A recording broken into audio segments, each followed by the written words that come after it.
New York can't ban this rifle. Ladies and gentlemen, welcome back to another video. This is a continuation of my last video. I wanted to remake this video because back when I made this gun, when I was like 18 years old, I threw on a bunch of cheap stuff. The cheap Amazon red dot, the cheap whatever. I had no clue what I was doing. Literally had the dot on the handguard, and I think it was just a poor representation for anyone that's getting into shooting. For people to see that, for people to maybe want to not understand, you shouldn't be doing that because you can't go wrong with iron sights, especially at standard self-defense distance. We're gonna be going over another featureless rifle here, because if you haven't watched my last video, we went over the Thordsen stock.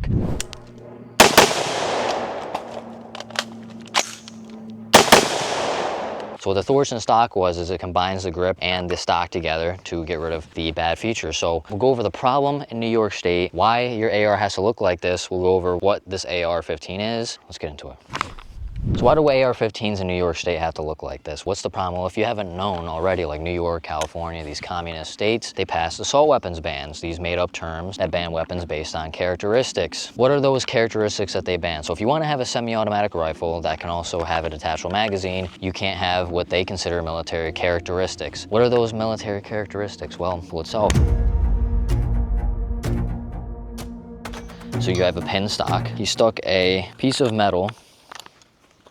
You can see it right here, some type of epoxied metal bar. Trying to adjust this, it is impossible. You can't have a pistol grip and you can't have any threads on the barrel. So what they did was silver-soldered the threads clear of the barrel. So they consider those three things: telescoping stock, suspiciously protruding pistol grip, and threads or any type of muzzle device military characteristics. So if you remove those, you can retain the ability to be semi-auto and for it to take a detachable magazine. The rifle itself is just a basic Anderson lower. It's a budget, shit stick. The upper is actually a little bit more quality. I had it specially built from California. It says "Don't tread on me," the bling bling that we always looked into when we were like 18 years old. Now that I've learned since then, you've seen my other builds, you've seen my Colt SP1, beautiful rifle, quality rifle that I would take into battle, right? That thing costed me an arm and a leg. This was the first I ever had. It was actually a fixed magazine originally, and then I had it converted to be featureless by a gunsmith, which I no longer go to because he doesn't work on ARs anymore. So I go to a local Type 7 FFL that thank God I found. Get armed, get trained,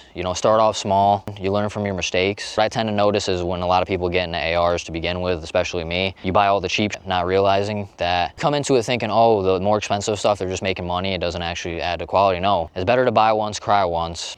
Just what I would say if you're on a budget, find something that's quality but budget. Don't just get your cheap Amazon stuff. And there is main brands on Amazon, so just because it's on Amazon doesn't mean it's bad, but go with your reputable brands. You can get budget stuff from the reputable brands. You don't have to go with the EOTech, Geisley Super Duty to start off.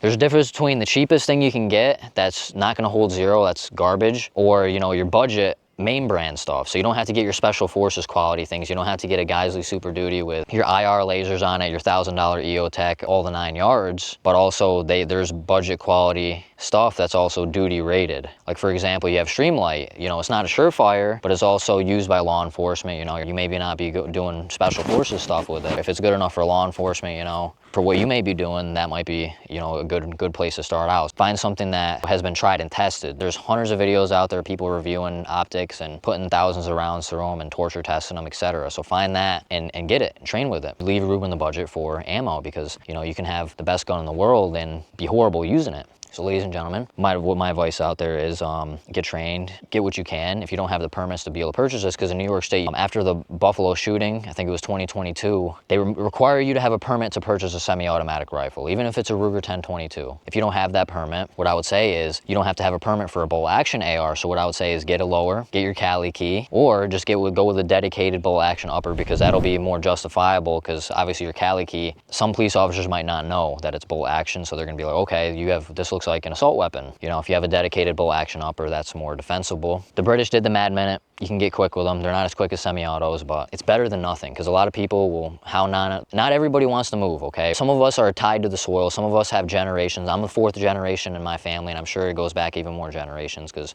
my dad, our last name is German. He's white. His family came over here, I'm sure, generations ago. He raised me up on the values that he was raised up on, and I don't just want to move away from here. Some of us got to stick it out, because if we all move, it's not gonna stop where you're at. Look at Virginia. People thought that was safe. They're gonna keep pushing this agenda. You don't win by retreating. reading. And obviously compliance, that only gets you so far as well, but people got to stand up. And at the end of the day, more people that get armed, they don't like that. The more people get armed, for example, the more of us get AR platform rifles, that just benefits to the new Bruin decision of these guns are in common use. How are they going to argue that normal ARs, not even the compliant ones that we have, are not in common use when it's harder to get a New York State compliant rifle than it is to get a normal rifle? So if they say that the New York State compliant rifle is legal, by that standard, a normal rifle should be legal because the normal rifles are in more common use than the New York State compliant ones. So all of this, if it actually goes to the Supreme Court and is tested by all these standards, there's no way it can hold up. And that's probably why the Supreme Court keeps pushing it, because they know it's probably going to strike down every assault weapons ban, and the amount of money and lobbied interest of powers that be that have pushed for these things is going to all go down the drain, and they don't want that. The same thing with this ATF, the same thing with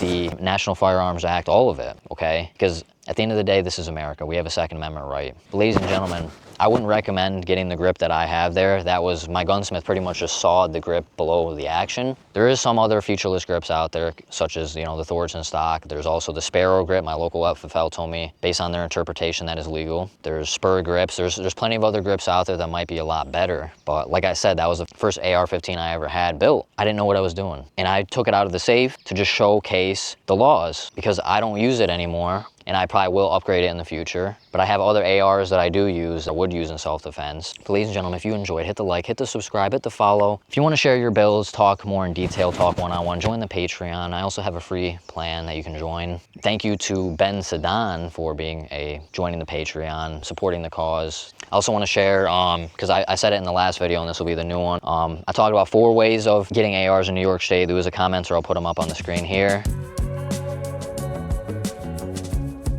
that I showcased in the last video. There's actually another 2 ways becoming law enforcement, okay? And there was another commenter that said that not everything said is true. Pretty much just gone based off of what I've been told by FFLs or what I've been told by other law enforcement, you know, and obviously I could be wrong. I'm not saying it's just a blanket exemption, okay? But obviously if you get into law enforcement, that's another way of obtaining an AR, okay? There obviously is probably restrictions of what you could do, what's allowed, obviously. I'm not saying this is legal advice. I'm not saying this is 100%. Also becoming an FFL, okay? Those are another 2 ways that I didn't mention that this person mentioned. But ladies and gentlemen, as always, I love you all, and I'll see you on the next one.